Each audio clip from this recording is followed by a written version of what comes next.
All right. Thank you, Susan. The Republican Party split, with some key members openly voicing support for the impeachment of President Trump. Steve Cortez is with us, Trump supporter.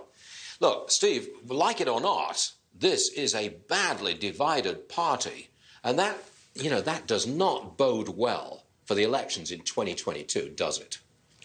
Well, Stuart, here's the thing. I will agree with you that the party is deeply divided among the powerful elites.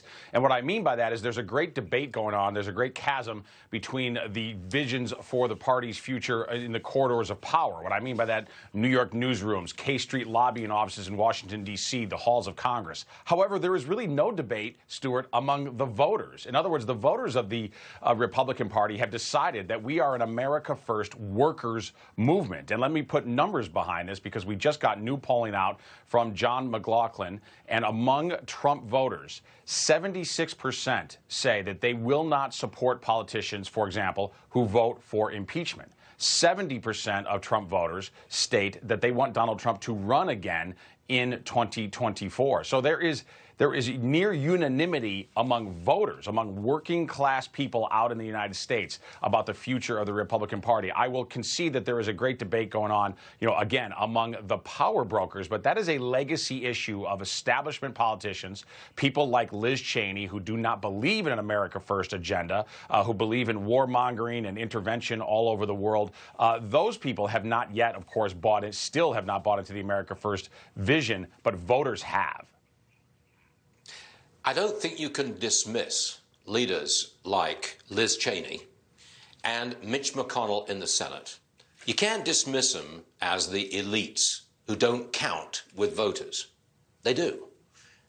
You can't go into the 2022 election with a divided party. And you can say what you like, that it's divided amongst the elites, but it's divided amongst voters as well. There are many, many Trump voters who voted for him on November the 3rd, who will not vote for him now because they did not like his behavior after the November 3rd election, and who say quite openly, he lost Georgia.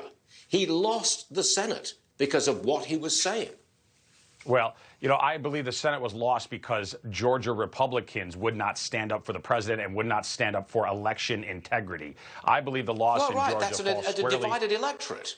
That's a divided electorate. I mean, with the Senate on the line, Republican voters did not show up. That is a divided party to the detriment of the party. Republican voters, Stuart, in Georgia did not show up, particularly the most hardcore, the deplorables, did not show up because they were rightfully so angry that Georgia Republican office holders, people like Kemp and Raffensperger, did not stand up for election integrity in Georgia. They did not believe that their votes would count in Georgia, and by the way, for valid reasons, because we believe, again, for significant statistical as well as constitutional reasons, that Donald Trump won the legal vote in Georgia and that election was stolen from Donald Trump. Unfortunately, a lot of Republicans in the state of Georgia, office holders, worked against the truth and defied the president in that state, which I believe then led to the senatorial losses, unfortunately. But here's the thing, Stuart, again, the numbers show us that the voters are not divided. The voters are firmly behind President Trump. And these polls I'm citing were taken since January 6th. These are just